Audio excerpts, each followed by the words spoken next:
Hi, I'm Jim Thompson, and I want to introduce the panel, or I'm going to have them introduce themselves, starting with Danny. I'm Danny Bearer, known as Daniel Bearer in the legal world. I've been a practicing attorney for close to 28 years, and I've been attending Comic-Con regularly since 1989, and a couple before that, and I've been collecting comics for about 40 years. So occasionally the legal and comic book worlds intertwine. In terms of practice, I mainly do appellate law, which means arguing on paper instead of arguing at trial, and it means I get to tell my stories in writing rather than telling them by putting together witnesses.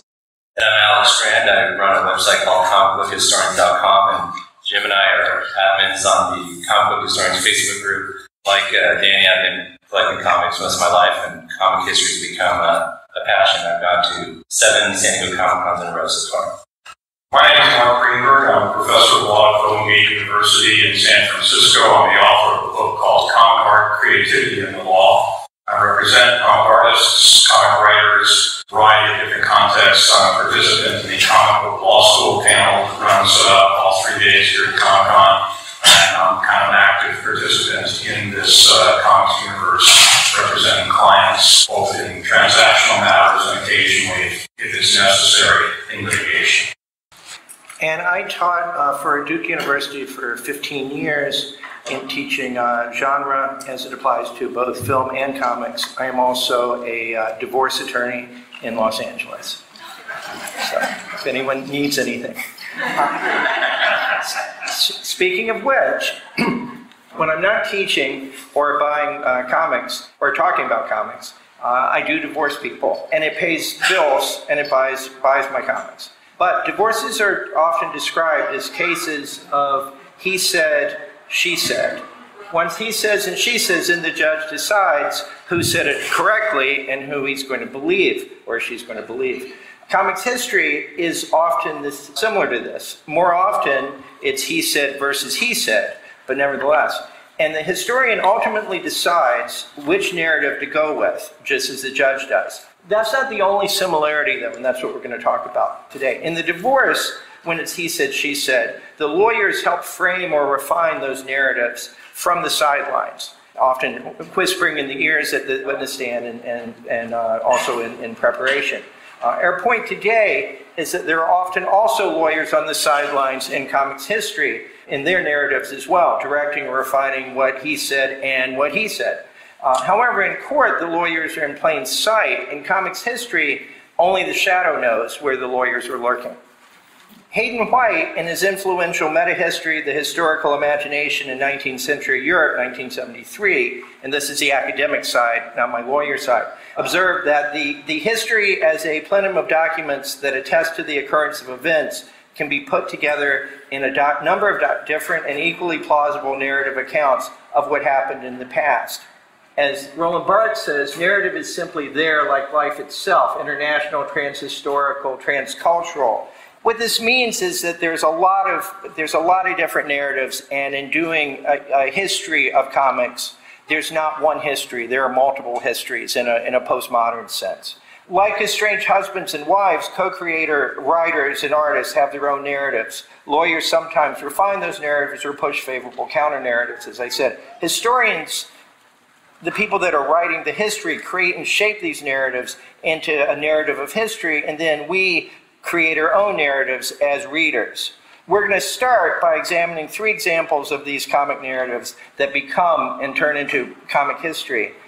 But before I turn it over to Danny to talk about Bill Finger and Bob Kane and Batman, I wanted us to take a quick look at something as a bit of an exercise.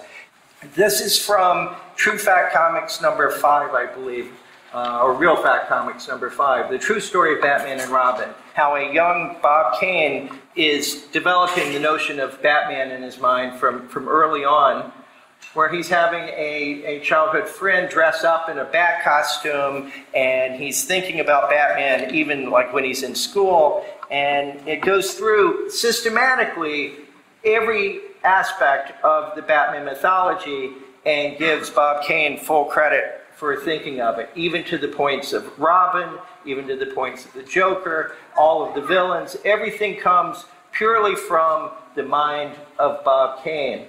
And so that's interesting, I mean, because we all know it's false, but it's also interesting because you have to think about why. You know, why was this published? What was going on in everyone's, in DC Comics' head that they did this? And in each panel, you can think somebody made a decision. We should include a Joker panel. We should include a Batmobile panel to give it ownership on the record in a sort of a way. So with that said, I'm going to turn it over to Danny to go to the next topic. Certainly. For decades, the general line was that Bob Kane was, as in that real fact story, the sole creator of Batman, and that was not an accident. Bob Kane had a contract with DC Comics and National Periodical Publications, it's its previous name, that was much better than that Siegel and Schuster had concerning Superman. And the stories of how that have happened, they're conflicting, and we're not going to get into them, but the important thing was a writer named Bill Finger had a role in the creation of Batman that you'll hear more about later, but suffice it to say, without him, we would not have the Batman that we know and love today, and certainly not the Batman that was in this show. Now, this show was being put together around 1965. Around 1965, Bill Finger came to one of the very early Comic-Cons. The Comic-Cons that were being held in New York. Afterwards, Jerry Bales, the father of comics fandom, Roy Thomas, and some other fans, big-name fans, went to Finger's Greenwich Village apartment and spoke with him. And afterwards, Jerry Bales wrote an article for the Amateur Press Association, Kappa Alpha, that Bales published, called A Finger in Every Plot. Clever. And in it, he talked about how Bill Finger was the unsung hero of Batman, not only writing most of the early Batman stories, along with other writers such as Gardner Fox, but also creating several key elements of the Batman legend. Around that time, Batmania, which was a fanzine published by Bill Joe White, Tom Fagan was the assistant editor, and this was the first fanzine, I understand, devoted to a single comic book character, and it was authorized by DC Comics. They allowed it to be published. They started mentioning that a fellow named Bill Finger had been to the 1965 Comic-Con, and that he had talked about having a role in the creation. They talked about the Jerry Bales article, and they said a little bit later they were going to have an open letter from Bob Kane. So a few of the editorials for Batmania said, we're going to have this letter from Bob Kane coming, then saying, we're going to put off this letter from Bob Kane for a while. According to Bill Shelley's article about this letter from the 1998 Alter Ego issue, Volume 2, Number 3, there was an attempt between Bob Kane and Bill Finger, according to Finger, to try to work out informally some of the points that were made in Jerry Bales' article about Bill Finger creating key elements of the Batman legend informally. I don't know if lawyers were involved or not. They waited at Batmania to hear from Finger or Kane about whether this had been worked out. They didn't hear anything. So in the last issue of Batmania that Bill Joe White published, which was number 17, they finally published the open letter from Bob Kane. And I'm just going to read a few excerpts from it. It's addressed to Bill Joe White, the publisher. Now, Bill Joe, I'd like to emphatically set the record straight once and for all about the many, quote, myths, unquote, and, quote, conjectures, unquote, that I read about myself and my creation, Batman, in your fanzine and other publications. I can only call all the stories I read about myself conjectures, because most of them are written without my advice or consent, and therefore cannot be entirely the truth. For how can an article about me or the Batman be the true story when I am not consulted or interviewed? It only stands to reason then that the writers write what they think is the truth by receiving their information from second and third parties in fragments until what I read is so distorted that I cannot believe that the person they are talking about is myself. Moving on a bit. The myth. Bob Kane is not the sole creator of Batman. I've heard this 1,000 times in my lifetime. that Batman was really created by Bill Finger, Jerry Robinson, Carmine Infantino, Jack Schiff, Julie Schwartz, my publisher, etc., etc., and my housekeeper. The truth, all hogwash. I, Bob Kane, am the sole creator of Batman. I created Batman in 1939. And it appeared, if memory serves me correctly, in Detective Comics as a 6 or 8 page story, and I signed the first script, Robert Kane. I read your article that you sent to me, If the Truth Be Known, A Finger in Every Plot. It wasn't Bill Joe White's article, it was Jerry Bale's article, but oh, whatever. And it seemed to me that Bill Finger has given out the impression that he, and not myself, created the Batman, as well as Robin, and all the other leading villains and characters. This statement is fraudulent and entirely untrue. That is myth, and I quote an excerpt from the article written by Jerry G. Bales. The cowl and cape, the utility belt, and gauntlets were all Bill's contribution. Also further down the article, and again I quote, Bill also created Robin, of course, but also Commissioner Gordon, who appeared in the first Batman story, Alfred, the Penguin, the Kellerman, etc., etc. The only proof I need to back my statement is that if Bill co-authored and conceived the idea, either with me or before me, then he would most certainly have a byline on the strip, along with my name, the same as Siegel and Schuster had as creators of Superman. However, it remains obvious that my name appears on the strip alone, proving that I created the idea first and then called Bill in later after my publisher okayed my original creation. Let me put this in context. Bob Kane was the one who decided that only his name would go on the strip. That was in his contract. He is now citing that as proof that Bill Finger had no involvement. We have a fancy legal phrase for this kind of argument. It's called ipse dixit, which literally means he himself said it, and figuratively means I'm citing myself. Mr. Kane goes on, attention Jerry G. Bales, the self-appointed authority on Batman. If Bill Finger created Batman as you wrote, where's Bill Finger's byline on my strip? It is conspicuous by its absence. So, going down a little bit more, aside to Jerry G. Bales, I ought to sue you for misrepresentation and distortion of the truth about your, quote, Finger article, unquote, that blatantly intimates that Bill Finger was the true creator behind Batman and not Bob Kane. Your article is completely misleading, loaded with untruths fed to you by Finger's hallucinations of grandeur.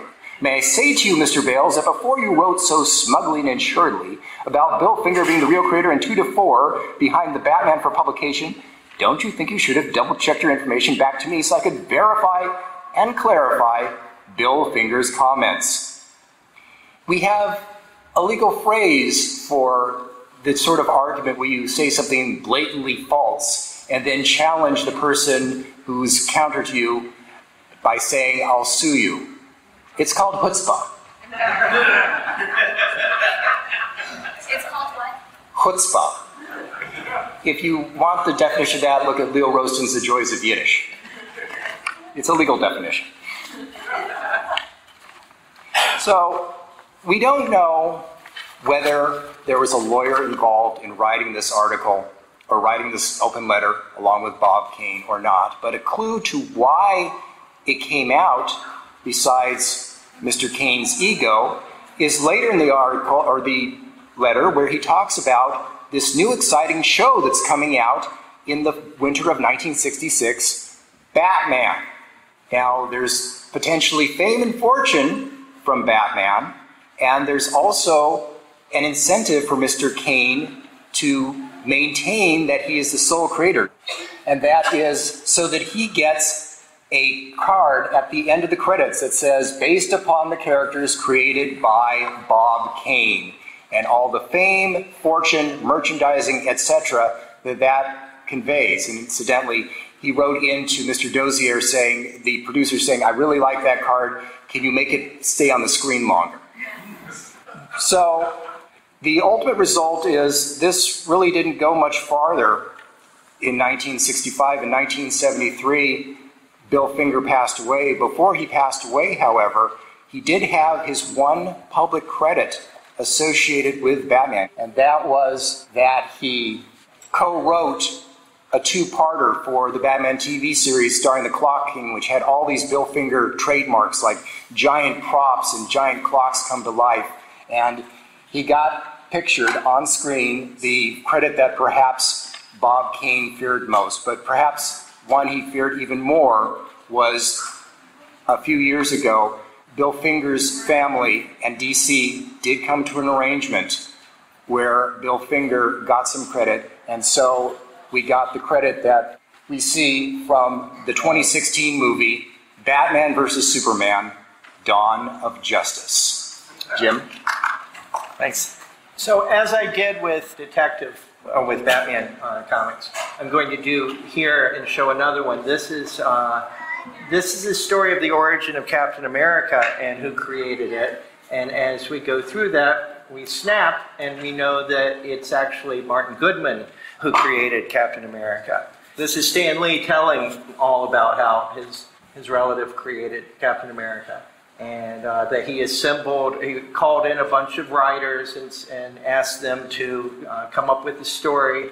He had the nation's top writers and artists. And finally, one character was chosen, Captain America, Citadel of Liberty. And then there had to be more conferences and all of that, leaving out the names Kirby and Simon all together. So it's basically Captain America shaking hands with Martin Goodman. And when Martin Goodman died, the New York Times had its obituary that actually said that he invented characters like Captain America and Spider-Man. It then, a couple days later, issued a correction saying that they were wrong. Apparently, Goodman only invented Spider-Man and not Captain America. So that's a narrative, and that's what we're talking about. It's not going to be the narrative that history finds it publishes most of the time. That goes between Joe Simon and Jack Kirby, and this would be the first picture that Joe Simon says that he sketched and gave for his pitch for Captain America, and which was used in the first story in 1941. Simon and Kirby only produced 10 issues of Captain America for Timely Comics before they were actually let go by the publisher for what they thought were contract. Well, they didn't have contracts, so you can't say a contract breach, but for working for someone else. Simon had said subsequently in a lawsuit, I'm not sure if it was a deposition or other court papers, but he said that he sold the Captain America stories to Timely for a fixed page rate plus a 25% share of the profits of the comic books. There was no written contract. Simon acknowledged that what he did was in 1967, he filed a lawsuit in the South District of New York. He sought and he had filed another one in 66. He sought the court to declare that to have the sole right to copyright renewal under the Copyright Act of 1909. Like I said, he had previously filed in New York State Court under unfair competition and misappropriation of his state law property. Though in the 67 case, the parties settled. As part of the settlement, Simon acknowledged his contributions were worked for hire, and he assigned any and all rights, title, and interests that he may have had to Timely. What's interesting about that is the back and forth between Kirby and him and why that took place. So in the autobiography Comic Book Makers, Joe Simon recounts his creation of Captain America. And he says, quote, "It was a time of intense patriotism. Children played soldiers, shooting war toys at imaginary soldiers.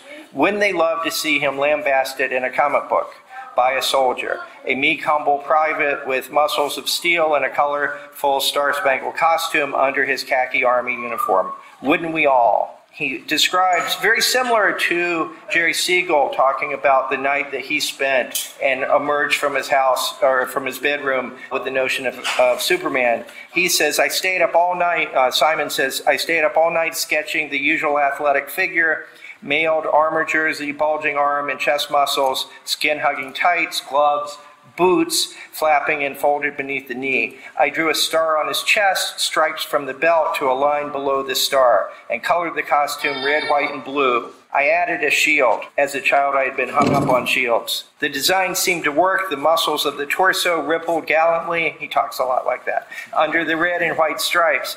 There was one thing bothering me, though. He had to have a companion. Then he goes on and explains how he came up with Bucky. I wrote the name Super American at the bottom of the page. No, it didn't work. There were too many supers around. Captain America had a good sound to it. There weren't a lot of captains in comics. It was as easy as that. The boy companion was simply named Bucky after my friend Bucky Pearson, a star on their high school basketball team. Like the Batman cartoon I showed at the very beginning, it seems like he's covering each and every aspect of the Captain America legend and making sure that it's all coming from his head and nothing to do with his partner Jack Kirby. Jack Kirby, in an affidavit at the time in 1966 or 67 during the lawsuit, Marvel had him address this, most likely by saying, hey, Joe Simon is taking all the credit for this, and we need an affidavit from you. So Jack Kirby said, quote, I believe Joe Simon was an editor at the time in charge of production of the comics magazine. I was hired as an artist to work full-time on a regular salary to help create comic magazines and characters. The offices at that time were in the McGraw-Hill building. There was no set comic characters as such at Timely at the time I was hired. They were created by us to produce the comic magazines. Many of the characters were not in existence at the time and had to be produced from the top of their heads. The characters that were becoming the strongest were the Superman-type characters. These were the strongest selling types as the country was beginning to be in a patriotic stir. They were saleable. Discussions took place practically every day on the basis creation of characters and the framework in which to present them. What types of villains would they need to face, the personalities involved, and the type of gadget to be used. The characters began to evolve from those discussions. There were sketches made of the characters and their costumes, and these were changed and modified until they assumed what we considered the correct appearance of the product we sought. We used Hitler and the Nazis as perfect villains. There was also a matter of remolding a character, and then he goes into the change in Captain America's shield from that shield to the circular one. In the course of the discussions, we first evolved a main character and then began to build around him. I suggested the use of a sidekick, whom we named Bucky. Joe designed the type of lettering to be used on the Captain America cover. It was the only thing I couldn't do. All my work for Timely was basically superhero-oriented. The general outlines for Captain America we worked out together. There were times when I would make up with a theme that we both thought would make a good story, and I worked it out in its entirety. Joe was more preoccupied with other things as production editor, but sometimes he would suggest a story which I would work out. Joe was very busy and didn't have time to do any himself. Sounds very much like the Stan Lee, Jack Kirby narrative that we're going to hear about from Alex. What I think is really interesting about it is when you get into the whys on this, because Marvel had a strategy at the time when Joe Simon is suing, where because he's saying that he was the creator and it was not work for hire, what happens is that they say, well, even if that's true, Jack Kirby was a co-creator. So Marvel, unlike any other time that they'll do it, they're actually pushing Jack Kirby as the co-creator of something, rather than saying he was just the artist. And so they have him do this affidavit, taking co-credit for it because it directly impacts the pending lawsuit. So this is, again, where it doesn't come into traditional histories, as we'll get to when we get to the next section, but it's clear that it actually is all about legal maneuvering on both sides, basically. And now to skip in time a little bit and to continue with Marvel. I'm talking about who created the Fantastic Four, Stan Lee versus Jack Kirby, and how that factors into Marvel's ownership of the characters. So this is a picture of Stan and Jack in the 60s, and although they're chummy, they have different working arrangements with Marvel Comics at the time. Stan Lee was a fully employed editor-in-chief on salary, and Jack Kirby had a work-for-hire arrangement. So they have very different legal situations while they're working for Marvel at the time. And we see the very first issue of the Fantastic Four, and there's a byline right when you see the four characters, and it says Stan Lee and Jack Kirby. So there is authorship from both men listed right in front of our eyes in that first issue. But although they are listed side by side, it doesn't say who wrote it, who drew it. We know some of those things now, but it doesn't necessarily it doesn't really exhibit how different their legal situations were working for Marvel at the time. But there is a co-creatorship implied there. Then fast forward to 1966, and Stan Lee was interviewed at the Chicago Sun-Times, and he was speaking a bit more collaboratively. He was saying we were creating fairy tales for adults. And when you look at the credit on the Hanna-Barbera Fantastic Four cartoon, it says at the very end, based upon an idea by Stan Lee and Jack Kirby. So this is, again, a very collaborative statement. Well, what's interesting then is in 1970, this is 2 years into Perfect Film and Chemicals buying out of Marvel Comics from Martin Goodman, Jack Kirby leaves Marvel, and we see that in the last comic collector, he says that the Fantastic Four was my idea, that it wasn't a co-creatorship. And he goes over to DC Comics. So then we fast forward a little bit more, and Martin Goodman left his publisher's seat in 1972, and Perfect Film and Chemical chooses Stan Lee to be the publisher instead of Martin Goodman's son Chip. And in 1973, a year later, Foom #1 comes out, the fanzine from Marvel that Jim Steranko made, and it writes that he created the Marvel Age of Comics, with no mention of Kirby there, and that Lee and Marvel have since become synonymous. Then, a year later, Stan Lee releases Origins in 1974, and he writes that I had a talk with my wife, I had a midlife crisis. Martin Goodman mentioned the Justice League of America. Why don't you create a team of superheroes? And so he writes there that he wrote a detailed first synopsis for Jack to follow and visualize, and quote unquote, the rest is history. So there's this interesting maneuver here where, although it was saying Lee and Kirby in the 60s, once he leaves, I think to help solidify Perfect Film and Chemicals' ownership over the characters, if they can keep Stan Lee happy, who was an employee salary relationship with Marvel at the time, they can keep him happy with a permanent job and a nice position and good pay, then he will continue to keep Perfect Film happy by stating he was a creator, and that helps tighten their hold on the characters, the Fantastic Four and other characters that follow. And that essentially does cut Jack Kirby out of the action, which, with Jack Kirby not being around at the time, maybe that adds a little context of how safe he felt doing that.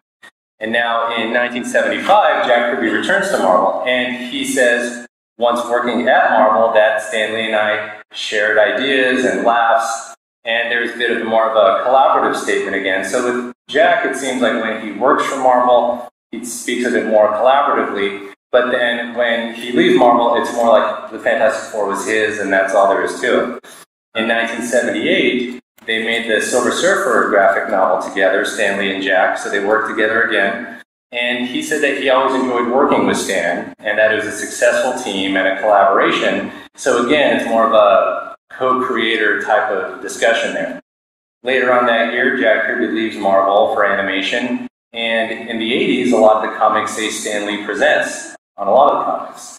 So then in 1986, New World Cinema buys Marvel Comics, and what's interesting is then a year later, Stan Lee says Jack Kirby thinks he created these characters because he drew them. And I think a statement like that helps again solidify the new corporate leadership's hold on the characters in much the same way that it did when Perfect Film and Chemical had just bought it. So there's a symbiosis that happens between Stan Lee and Marvel, and if they can keep each other happy, then the money keeps coming in. In 1990, there was the Comics Journal 134, the Gary Groth interview. A lot of people quote that. But Gary Groth asked, hey, Stan says that he created the name the Fantastic Four, and Jack Kirby says, no, he didn't. I came up with the Fantastic Four. Then Groth asked, well, Stan says he wrote a detailed synopsis for you to follow. And Kirby says, I've never seen that synopsis. That's an outright lie. So now in 1991, we'll backtrack. In 1989, Revlon buys Marvel from New World Cinema, and then a couple years later, their chief executive, Ronald Perlman, takes Marvel public.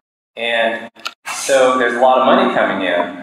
And in Fantastic Four 358, Stan Lee writes, here is a copy of the original synopsis. He printed out in the issue. And above it, he writes, here's a synopsis that I've been talking about since 1974. And this is the one that I wrote when I dreamed up of the Fantastic Four back in 1961. So I think that again helps, it has that function again of solidifying the new corporation's hold on the characters. Money's coming in from going public, and Stanley's happy and Marvel's happy. And it also acts as a rebuttal to Jack Kirby's narrative that he never saw any sort of synopsis. So then in 1994, Jack Kirby dies. And then in Fantastic Four 400 in 1995, Stan Lee writes that he remembers the day that both Jack Kirby and him created Fantastic Four. So it's a big inconsistency and likely a guilt reaction of some kind, that he felt bad and he threw that out there.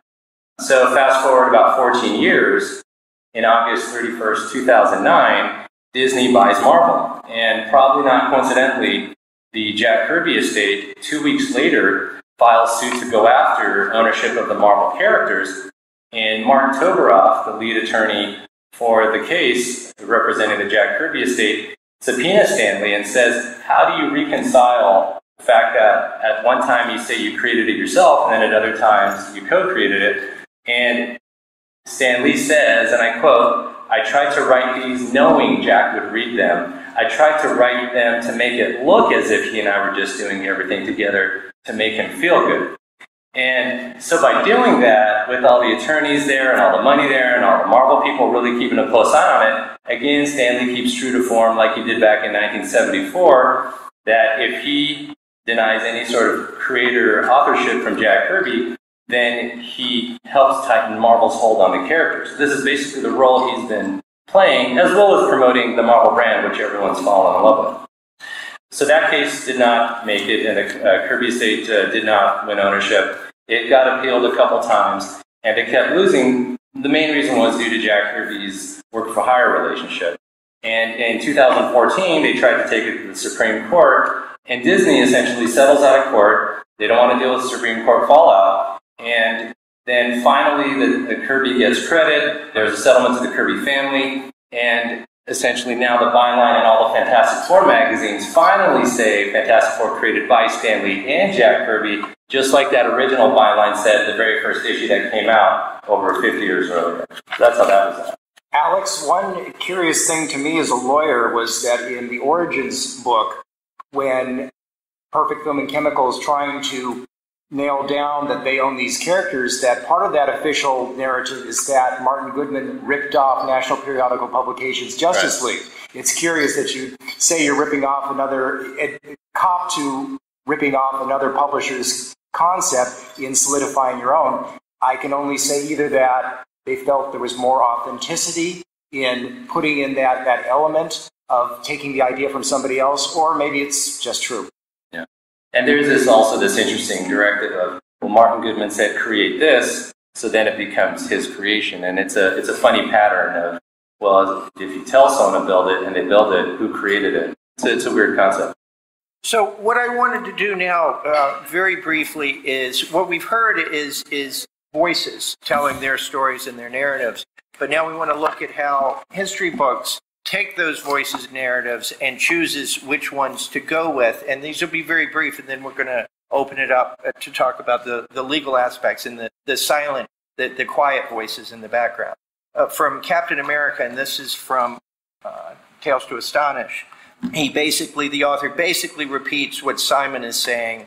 One night, Simon sat at a sketchboard to design a star-spangled hero whose alter ego was a timid army private in khaki uniform. He wrote the name Super American on the bottom of the first sketch, but immediately changed his mind. Captain America, he wrote over it. Simon submitted the character design to Goodman with a short note at the bottom. Goodman told Simon, "Let's do it. We'll give Captain America his own book." Simon mentioned he'd like a piece of the action. Simon had to put a rush on putting it together. When Jack heard Simon had asked artists Al Avison and Al Gabriel, whose work resembled Jack's, to work on the first issue, he asked why. "You're still #1, Jack. It's just a matter of a quick deadline for the first issue." Jack said he'd make that deadline. So in this book, it's totally taking Kirby out of the initial construction of Captain America along the lines that Joe Simon did in his biographies, and which he was doing as part because of his desire to terminate the copyright. And in 2004, Men of Tomorrow by Gerard Jones talked about the Kane and Figure situation such as this way. Kane and Finger told different versions of what happened next. Kane, in fact, told several versions himself, the earlier ones excluding Bill Finger entirely. The later ones, under pressure from fans who kept finding more evidence of Finger's involvement, acknowledging a small contribution from a friend. Kane would even go so far as to forge sketches that he supposedly drew in January 1934, quote, at the age of 13, unquote, showing a Batman, a Hawkman, and an Eagle Man, inspired by Leonardo da Vinci's sketches of a wing-like flying machine. So he tried to prove not only that Finger hadn't helped him, but that he couldn't even have been inspired by the Birdman and Flash Gordon, which he'd already cited as an influence in interviews. In one absurdly pat document, Kane lied about his age, stole Finger's credit, placed himself in the Renaissance tradition, and nicked a bit of glamour from the man who created Hawkman. Even for Bob, this was a masterstroke of brazenness. So then in The Heroes by Will Jacobs and Gerard Jones, 1985, this is after Origins, but before Jack Kirby's 1990 interview, it says, as history, Joan wanted me to bear down and make something of myself, Stan Lee says, and her timing could not have been better. Kirby had recently joined the staff, and Goodman asked Lee for the costumed hero team that was similar in conception to the Justice League. And so what's interesting about that is it, again, furthers that Stan Lee narrative that he discussed about in Origins. So, Mark, you've been listening. Have you heard the fingerprints of any lawyers in any of this? Well, I have a couple of quick anecdotes I can add to the dialogue. Okay. In the early 1980s, Bob Kane wrote his own biography. And it was a terrible, misogynistic, 900-page mess, which he tried to sell and got absolutely no traction. He was approached by a fellow named Tom Andre, who was a well-known comics historian living in Berkeley. Tom completely reformulated this at Bob's request. He managed to get DC, which was not willing to work with Bob on this, but managed to get DC to give him a bunch of illustrations. And the book came out, and it was called Batman and Me. And it was Bob Kane with Tom Andre. Later, Bob refused to pay Tom and took the position that Tom was just an editor. And he sued Tom to get a declaration that Tom wasn't a co-writer of the work, and I represented Tom. First, they sued Tom in Los Angeles, figuring that Tom would roll over pretty easily because he's up in the Bay Area. So we filed a motion to change venue and move the case up to the Bay Area, and the motion was granted by the court in LA. At which point, I started getting calls from Bob's very concerned lawyer that maybe they were actually going to have to defend themselves. And they settled the case and started paying Tom. One of the important things, though, that Tom had done in his dialogue with Bob that in the course of doing Batman and Me is he talked with Bob about the Bill Finger matter. Now, this is in the 80s. And Bob said, oh, you know, I wish I could have done this differently. I would have given credit to Bill. Subsequently, when the Finger family brought their claims with DC, the first thing DC said was, contractually, we have to give only Bob the credit because his name is on the contract and we couldn't do it any other way. He never said that he acknowledged Bill's contribution. The Finger family was able to point to Tom's interview where Bob had said, actually, I would have given him the credit. And that was a key factor in the subsequent decision to give that credit to Bill Finger, which came out about a year or so ago. So that's one short thing. Another quick thing I would add is I had a chance to talk to Jerry Robinson, who is largely credited with creating Robin. And I asked him about Frederick Wortham in the 1954 book, The Seduction of the Innocent, says that Batman and Robin is a homoerotic relationship. All these pictures of Robin sitting at Batman's knee, at Bruce Wayne's knee, and all this sort of thing. And he asked him, I asked Jerry, were you creating a homoerotic relationship? And he said, hell no, I based Robin on Prince Valiant movies at the time. And that's why the outfit has the particular look of that outfit is based on the Prince Valiant material. So, I guess what I would comment on is simply that the lens of history in comics in particular has often been influenced by the role of lawyers in these lawsuits. That would be my comment. That's great, thanks. So to sum up in just a couple of things, going back to that very initial Batman comic where I asked you to think about like what the motivations are and why. When we're dealing with history books about comics, a few questions. Does the historian, is he obligated to tell both sides, or at least to say that there are two sides? That this is what Jack Kirby says, but Joe Simon says something different. When it's done the way it is in the example I read a few minutes ago, where it's simply Joe Simon's version, you're not aware of the other aspect. When a historian tells a recanted or revised version, such as how somebody, Jack Kirby, changed his version from what he had said in that affidavit to something quite different later in a Comics Journal interview. Should the historian do both the recanted or the revised versions so that the reader understands that it's fluid and not one story? Does the historian, and going to the gist of this panel, does the historian owe it to the readers to explore the legal manipulations or the legal background of these statements, such that when you're reading it, you realize that it's not necessarily just ego? Stan Lee may have a tremendous ego, but when he wrote this, he was doing it under specific encouragement and requirements by the company to establish that he was the sole creator in order to prevent future lawsuits and creator demands. Those would be the questions I think that one asks when you're looking at a more postmodern notion of multiple narratives in a history book. I want to thank everybody for coming and the panelists all for participating.